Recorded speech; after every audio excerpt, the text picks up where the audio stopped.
All right, we are here, Propertypreneurs, for meeting 002. Half meeting right now. Missing Hunter, missing a couple of the guys, missing Anthony. And today we're going to go over some sales training for talking to motivated sellers. All right, let me see if I can split this screen. So, catch me up on, because I've sent both of you the script. I've sent, what other information have I sent? Tell me, guys, one by one, what you guys know or think you know about the lease-to-own method, the rent-to-own method, and what you expect, what you think is going to be your main questions or your main worries about this whole thing. Okay, I have a question of the script. Okay.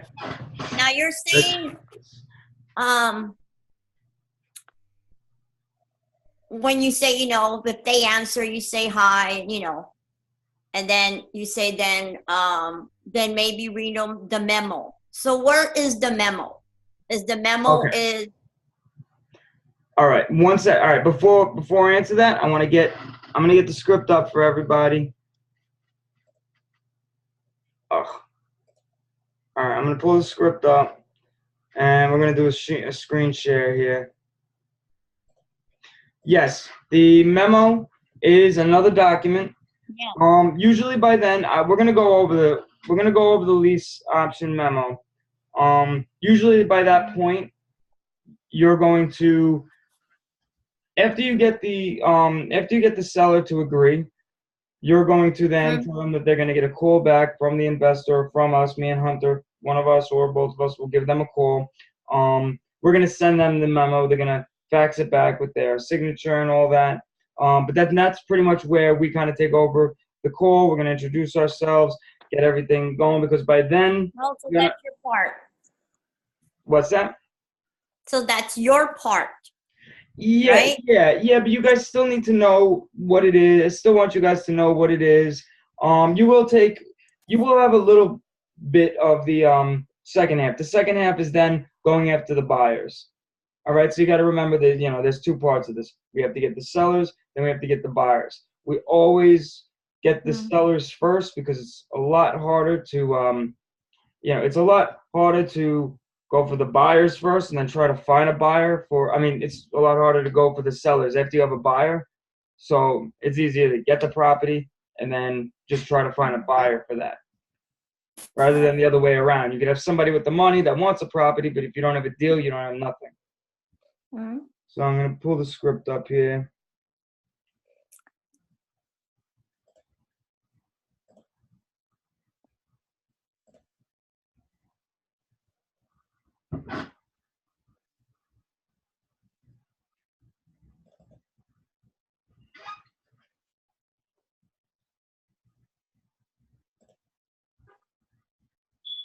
All right.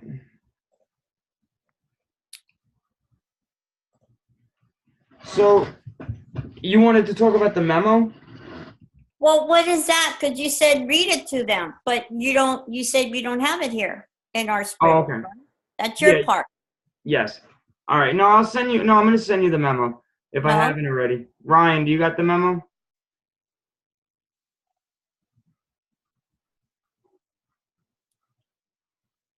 No, I don't have that. Okay. I'll send you guys.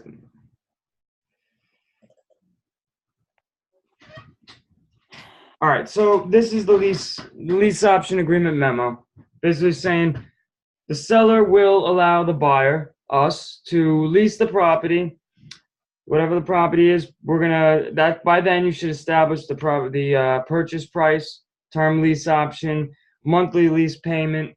And like I said, it does not matter what the end purchase price is. We can get them full market value. If we wanted to go over, we can get them. Hold on a sec.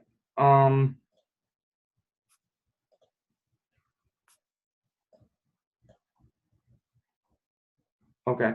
Yeah, it doesn't matter. It doesn't matter what they're selling the property for. We can get them full market value or a little bit over. as long as the rent is at a reasonable rate. That's what's going to determine if we can get tenants in the house. Because honestly, it's like less than 30% that these people will actually go through and purchase the property. Most of them will not. And that's okay, because that still benefits the seller, because they still have a property, they still have been getting paid the rent, and then it never goes to a close. We're not actually selling the houses here. There's no closing. We don't have to do closing fees. We're out of the picture after the tenant is in the house. After the first day that the tenant goes into the property, becomes a tenant, we get paid that day from the buyer's side, and that we're out of the picture, and then that just becomes a tenant. Now we're also going to go over some of the benefits that the sellers have, because they're not treated like a regular landlord.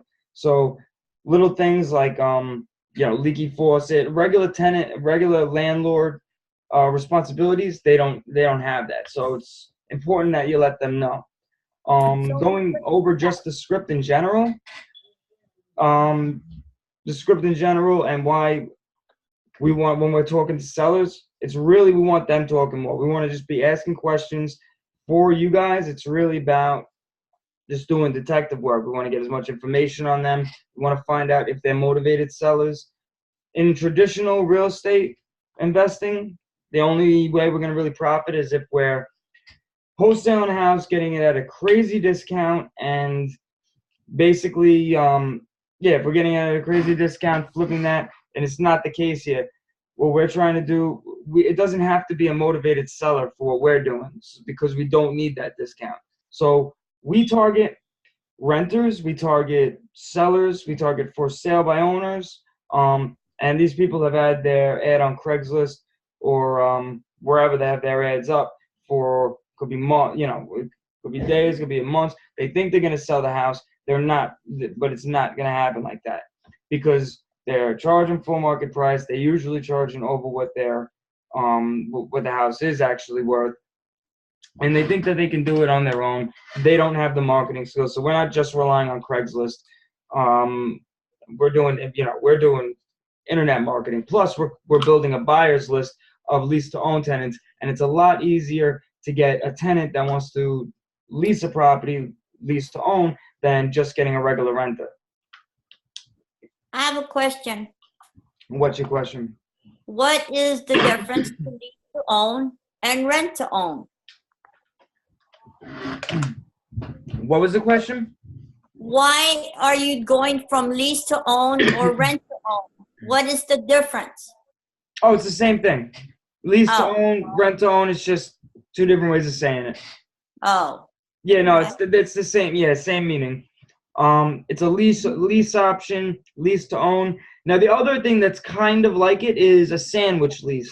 And in a sandwich lease, you're doing what we do. We get the lease down payment, except you're sticking with it. In this lease sandwich, we would stay with them and collect on the monthly rent and then on the end purchase price. But we don't do that. We're in and out. We're trying to get volume. We're just into the deal. We collect the lease down payment. So we're coming in, basically, the benefits is that the seller's getting their full market price. They're not paying a realtor, so they're saving that money. These are the people that they don't want to pay it. The reason they're doing for sale by owner is they don't want to pay that. They want full market price and everything. So we're able to do that. We're able to get tenants in the house very fast, between like 7 to 14 days. On the seller's side, they want a house that they can one day call their own. They either got bad credit or they can't get a loan for whatever reason, and they're pretty much holding the property so that they can one day buy it from either a year to 3 years from now, and from there, and like I said, less than 30% actually follow through and buy it. But the lease down payment is non-refundable. That goes to us. You can see, all right, here's the thing. So with you guys, you're going to be getting 20%. So usually, for the most part, each house they get rid of is going to be about $5,000, either a $5,000 lease option fee. So you'll be getting At bare minimum, you get a thousand per house that you flip, or per deal that you get. And if it goes higher than that, we're getting 5% of the purchase price, and then you guys are getting 20% of that. So if you get a 10,000, if it's a 10,000 lease, but it's probably not going to go above 10,000. It usually goes anywhere between like 5 to 10,000.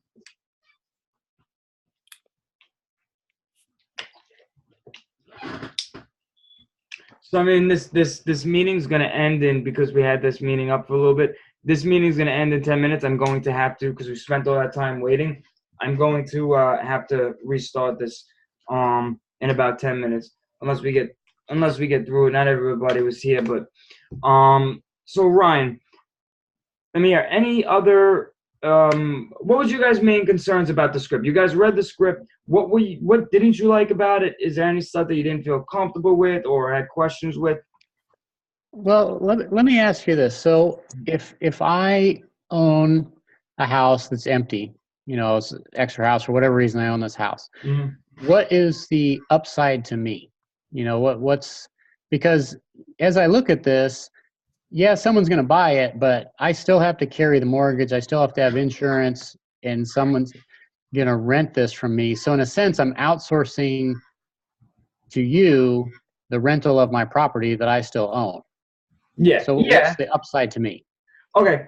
So yeah, like we said, all right, we're getting our leads. Now we get tons of leads. So all the leads we come in, we scrape everything on Craigslist. Then we're sending out a text blast to like 1,000 leads. Then we're getting back the yes, no's, maybes, get the hell out of here, what are you talking about, all that. So we're getting rid of the no's, we're giving you the warm leads. Now, most of these people, the house is vacant. They may be motivated, they may not be motivated. Some of them are just purely rentals. Some of these people are just renting, and I'm coming at them with, hey, would you be willing to sell it, rent to own? And then some of the people are just selling it, and I'm coming at them, would you be willing to rent to own? Now, the three factors is that we're able to sell their house at full market value, which means they're locking down the price. So say, the price depreciates or appreciates, if it goes up, goes down, regardless, they're locking in at that price today. So they're getting a tenant, we're getting a tenant in the house very quickly. The house is empty and they're trying to sell it on their own without a realtor because they're not trying to pay that fee. So basically the seller is getting the full market value. They're not paying any fees. They don't pay us. And they're getting a tenant in there quick. So instead of just having that second mortgage, they're turning it into, making it an asset. We're giving them some cash flow, and they don't have the same, they don't have the responsibilities. So say there's a leaky faucet or there's something breaks down. The buyers, that's on them because it's a lease option. They take over responsibility of maintenance of the house. So they're not a landlord maintenance. Now, that doesn't mean that if they renege on the contract or they don't pay their rent that they can get evicted. They can still get evicted, but they assume responsibility as a lease owner. So what we're doing is when we're getting on the phone, your guys' objective, the main objective is getting that lease option agreement signed. They need to go through this, and this paper is basically saying that they're leasing the property to us, which gives us principal interest in the property. That's the only way that we're able to market, because we don't have a license. We're not realtors. We don't represent nobody. These aren't, quote unquote, our buyers. They're not our sellers. We represent ourselves because we have a vested interest in the house, principal interest. And this paper is the only thing that makes it legal. There's 4 contracts that need to be signed. There's this, the lease agreement, then the stuff for the sellers, then the stuff for the buyers, and so we'll have to go through that process. Now, the sellers, they're trying to get rid of it quick. They usually, if that's why you're doing the digging, that's why you're asking the questions. You want to find out what are those motivators? Why are they trying to sell? Some of them, they might either, they might have a job coming out, they might have to leave. Well, for this specifically, a lot of them don't live there. So right now they just have a vacant property that they're trying to sell anyway, and we're getting it in there. We're getting them in there quick, and you know, and it's making more sense because it's they're not assuming the responsibilities of the landlord. Okay. So, all right. So for the script, yeah. Now the script, and this might get tweaked. This might get tweaked a little bit. It's a little bit different because you guys. Now, all right. Here's the big thing. I kind of always stay like 5 minutes into the conversation. In 5 minutes into the conversation, I'm just really trying to ask questions, almost implying that I'm the buyer, not necessarily without saying that. So I don't just jump out the gate and say I'm an investor and all that. I want them, because when you're calling, these are people that are answered you. So we send out a text. They're responding to us. For the most, they're either saying no, yes, no, or which property. Some of them are realtors. We kind of take out the realtors and we try to do, we'll try to maybe go social media marketing with them. But we don't really want to work with houses that are listed and with realtors, because then that's another piece of the pie that's cutting out. Sometimes you may be tempted to maybe split the lease agreement with them, which doesn't really make that much sense. Maybe if it's a property that is expensive, it's a $500,000 property, you might want to give them a piece. So, but then you also got to think now that that's more of the pie going away, because you guys are getting 20% of that. So I don't agree with it. Some people do it, some people don't.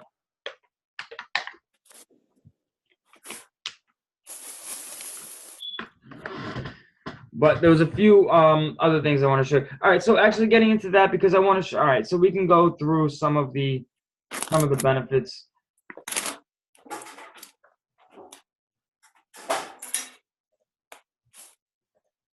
I wanted to go through some of these tenor buyer lists, and we're also going to be.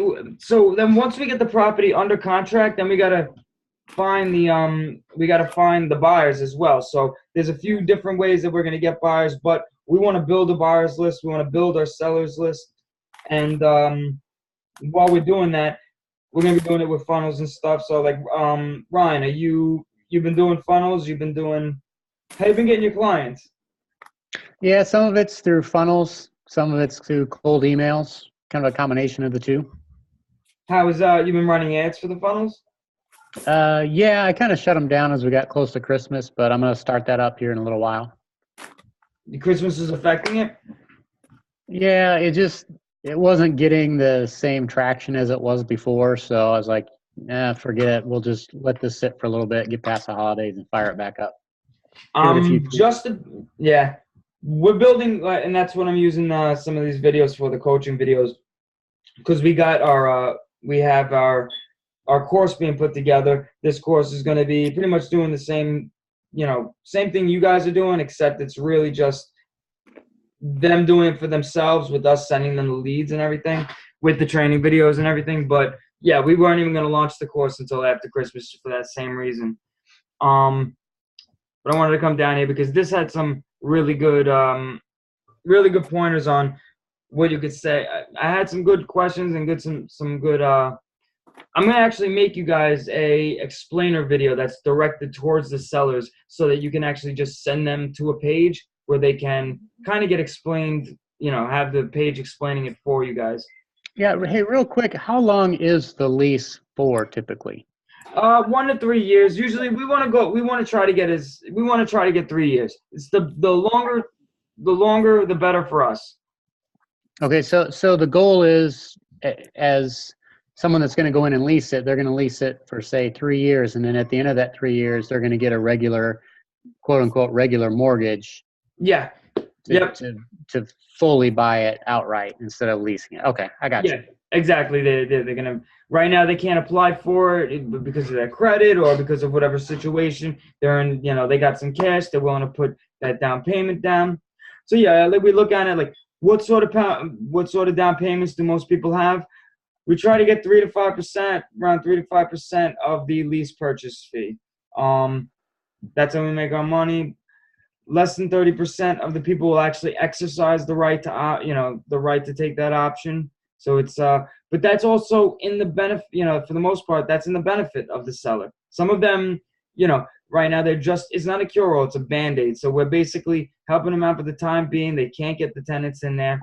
The house has been sitting there for whatever, however long. They're trying to sell it, themselves.